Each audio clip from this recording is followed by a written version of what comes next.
Hello guys, magluto tayo ng ukoy. Alam nyo bang ukoy guys?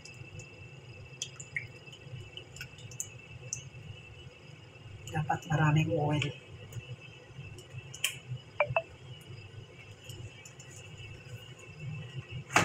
Ukoy.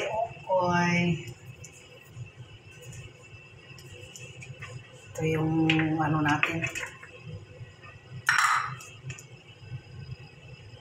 Vegetable.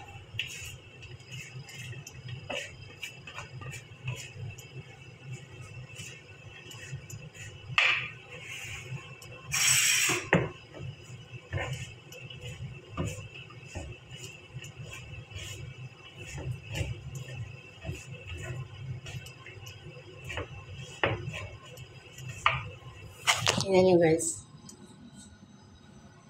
Kalabasa, carrots, at saka white onion. Tapos ito yung butter. Butter na pang ano natin. Pang hold sa ukoy. Kaya ito tayo guys.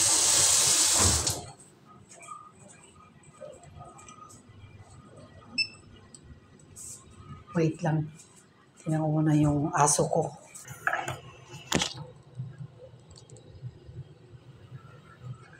Tapos, ayan ang ano natin. Canvas natin ganyan. Diba? Mainit na yung kawali natin.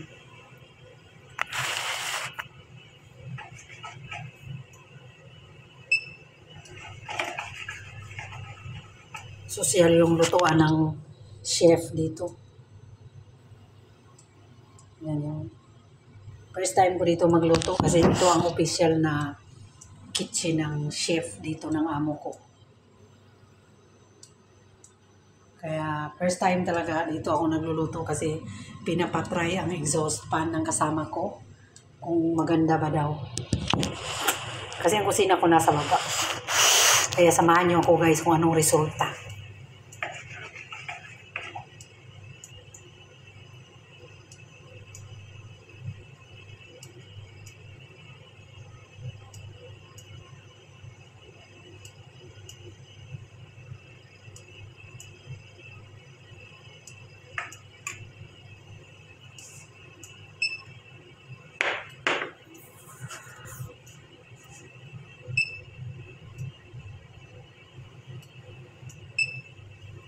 Tumutunog siya. Tumutunog siya pag ano. Pag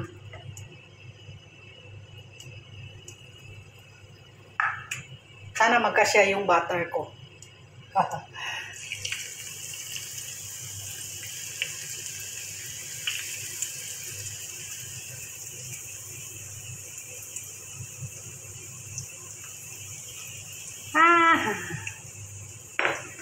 Ayan nyo guys.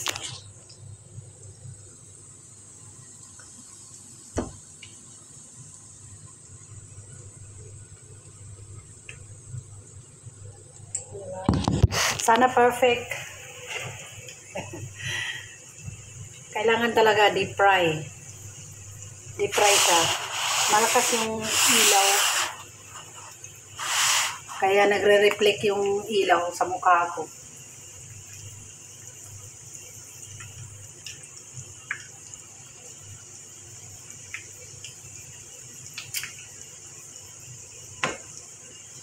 Maglagay na naman tayo.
Perfect. Binaliktad ko na siya at saka perfect, guys. At saka walang usok. Sabi ng kasama ko, i-observe ko daw yung kung may usok na lalabas dito sa exhaust fan. Wala naman. So, walang problema. Kasi yun ang gusto niya dito ako magluluto para ma-observe niya yung exhaust fan kung gumana ba daw. Kasi kung may usok na lalabas, may uulitin yata. Pero matagal na to in-install, mga 3 months. Pero walang gumamit kasi wala dito ang amo ko, walang chef na pumupunta.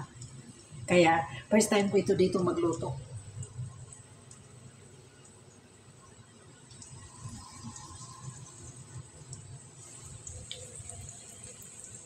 Kaya guys, magluto na kayo ng version ninyo sa ukoy.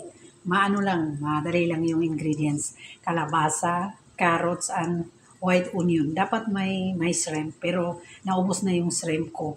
Yung butter, flour lang at saka itlog.